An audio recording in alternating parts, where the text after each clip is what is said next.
Saint Sabas was born at Mutalaska, Cappadocia, near Caesarea. He was the son of an army officer there who, when assigned to Alexandria, left him in the care of an uncle. Mistreated by his uncle's wife, Sabas ran away to another uncle, though he was only 8. When the two uncles became involved in a lawsuit over his estate, he again ran away, this time to a monastery near Mutalaska. In time the uncles were reconciled and wanted him to marry, but he remained in the monastery. In 456, he went to Jerusalem and there entered a monastery under St.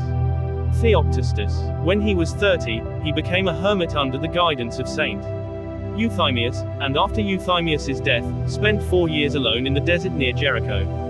Despite his desire for solitude, he attracted disciples, organized them into a law in 483, and when his 150 monks asked for a priest and despite his opposition to monks being ordained, he was obliged to accept ordination by Patriarch Solus of Jerusalem in 491. He attracted disciples from Egypt and Armenia, allowed them a liturgy in their own tongue, and built several hospitals and another monastery near Jericho.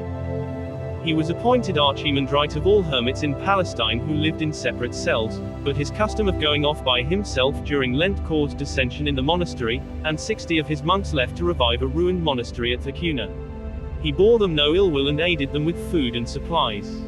In 511, he was one of a delegation of abbots sent to Emperor Anastasius I, a supporter of Eutychianism, which Sabas opposed, to plead with the emperor to mitigate his persecution of Orthodox bishops and religious. They were unsuccessful. Sabas supported Elias of Jerusalem when the emperor exiled him, was a strong supporter of theological orthodoxy, and persuaded many to return to orthodoxy. He was a vigorous opponent of Origenism and Monophysitism. In 531, when he was 91, he again went to Constantinople, this time to plead with Emperor Justinian to suppress a Samaritan revolt and protect the people of Jerusalem from further harassment by the Samaritans. He fell ill soon after his return to his Laura from this trip and died on December 5 at Laura Mar Saba, after naming his successor. Sabas is one of the most notable figures of early monasticism and is considered one of the founders of Eastern Monasticism. The Laura he founded in the desolate, wild country between Jerusalem and the Dead Sea, named Mar Saba after him, was often called the Great Laura for its preeminence and produced many great saints.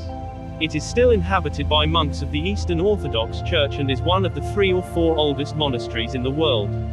His feast day is December 5.